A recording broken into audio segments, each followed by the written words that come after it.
kw'izina ry'ibiro vy'inama nkenguzamateka, kw'izina ry'abakenguzamateka, kw'izina ry'abakozi bose bakorera mu nama nkenguzamateka, no kw'izina ryanje nyene nifatanye n'indongozi z'igihugu cacu mpereye kuri nyene icubahiro umukuru w'igihugu cacu ciza c'u Burundi mu guhoza imiryango ya bene wacu bashiki bacu baraye babuze ababo, abitavye Imana, abakomeretse, imiryango yatanatanye, ibintu vyononekaye bitewe n'isanganya ry'umuriro wadutse mu bubiko bw'ibikoresho vya gisirikare buri mu gisagara ca Bujumbura.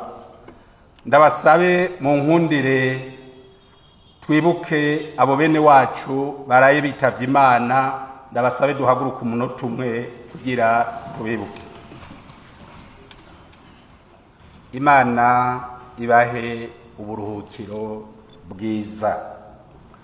Kubera ivyo nyene vyaraye bibaye, nsaba imiryango yatanatanye kumwe wese ahari yofasha agize uwabona kugira dushobore gufashanya twese nk'abarundi nk'abavukana kugira vy'ukuri iyo miryango yatanatanye nayo yongere gutorana maze imiryango isubire kubona ibibondo vyayo, kuko turavye hirya no hino turabona neza yuko mu migwi y'imbuga nkoranabuhanga turabona yuko hari imiryango myinshi yatanatanye.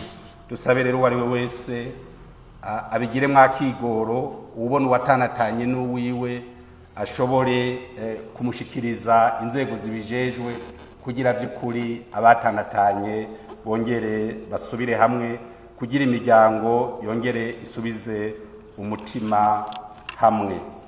Akaruhuko twahoramwo ntiwari umwanya wo kwicara mu miryango yacu, ahubwo kabaye akaryo ko kwegera bene igihugu badutumye kubaserukira kugira ngo tuyage ibijanye n'iterambere, twongere twumve akababakiye. Kubera ko abene gihugu duserukira batwiteze ko vyinshi, duhamagariwe gukora ijoro n'umurango, na kare basokuru barayamaze ngo uwuvoma ashikamye niwe avoma amazi menshi. Ivyo nitwabishira ku muzirikanyi, umwimbu w'ibikorwa vyacu uzotera iteka igihugu cacu, utera iteka abadutoye, eka na twebwe nyene udutera iteka. Tubamenyeshe ko muri rino sasa uretse iyindi mirimo duhamagariwe kuzorangura, harategekanijwe integuro z'amabwirizwa 9 zizokwihwezwa n'inama nkenguzamateka. Izo nazo zikaba ari izi zikurikira: integuro y'ibwirizwa rishinga iyemezwa na Repubulika y'u Burundi y'amasezerano yerekeye ishigwaho ry'uburyo bwo koroherezanya hagati y'ibihugu vya Afrika mu bijanye no gufashanya mu vy'amategeko, yashizweko umukono i Bujumbura ku wa 15 Nyakanga umwaka w'2008. Integuro y'ibwirizwa rihindura ibwirizwa inimero 1/8 ryo kuwa 23 Ndamukiza umwaka w'2012 ritunganya igisata kijejwe ivyerekeye imbuto z'ibimera. Integuro y'ibwirizwa riringaniza imirimo ya sentare icungera amatungo ya leta, ingene itunganijwe n'ingene ikora hamwe n'ibikurikizwa muri iyo sentare. Integuro y'ibwirizwa riringaniza ibisata vya leta bijejwe amazi meza no gusukura amazi mabi. Ubwa gatanu, integuro y'ibwirizwa ryerekeye iyemezwa na Repubulika y'u Burundi ry'amasezerano hagati ya leta y'u Burundi na leta ya Emira Arabini yerekeye ikugwaho ryo gutanga kabiri ku mafaranga yinjira no gukinga amakori uko bitegekanijwe hamwe no gukwepa kuriha amakori.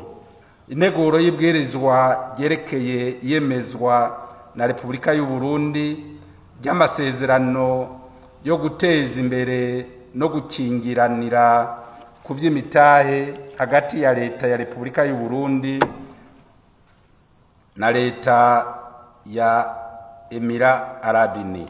Ubwindwi, integuro y'ibwirizwa ryerekeye itunganywa ry'ubutare bwa Mercure. Integuro y'ibwirizwa risubiramwo zimwe mu ngingo z'ibwirizwa nimero 1/9 yo kuwa 14 Ntwarante umwaka wa 2022 risubiramwo igitabo c'amategeko ategekaniriza kazoza abakozi mu Burundi. Ubwa nyuma, integuro y'ibwirizwa ryerekeye itunganywa n'icegeranyo by'amafaranga hamwe n'inyandiko mperekeza yakoreshejwe mu mwaka wa 2024 ushira umwaka wa 2025. Twongere twibutsa banyakubahwa bakenguza amateka ko twebwe twatowe tubwirizwa kubandanya turi ijisho n'ugutwi by'abene gihugu muri byose na hose.